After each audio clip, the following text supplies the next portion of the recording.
In today's video, I'm going to teach you how to cancel a Cloudways subscription.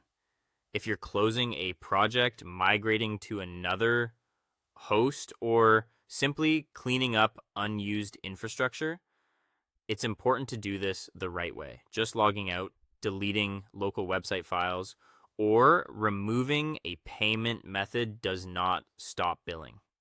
Cloudways uses a post-paid usage model, which means charges can continue as long as servers or paid services remain active.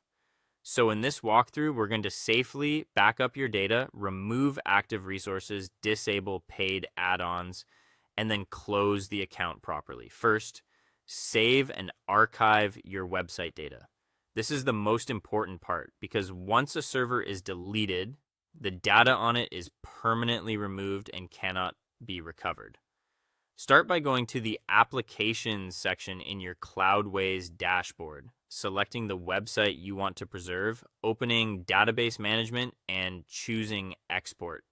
This will download a database backup file to your computer. After that, use an SFTP client like FileZilla or CyberDuck to connect to your application with the SFTP credentials provided in Cloudways over port 22. Once connected, download the full public HTML folder to your local machine. Keep both the database export and the site files stored somewhere safe before moving on. Next, delete all active cloud servers. This is the part that actually stops server-related usage charges. Open the Servers tab from the top navigation bar and review the list of live machines on your account. Find the server you no longer need, click the Options menu on the right side, and choose Delete. Cloudways will ask you to confirm the action, usually by selecting a reason and typing Delete in capital letters.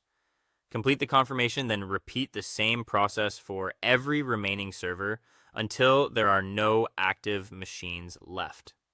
After that, deactivate all paid add-ons.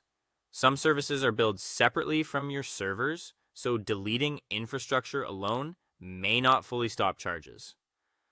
Open the grid menu in the top navigation, go into add-ons, and review anything currently active. For each paid add-on, open its settings using the edit icon and select Remove Subscription. Make sure each add-on is fully deactivated before continuing. Once your servers and add-ons are gone, you can cancel the main Cloudways account. Click your profile icon in the upper right corner,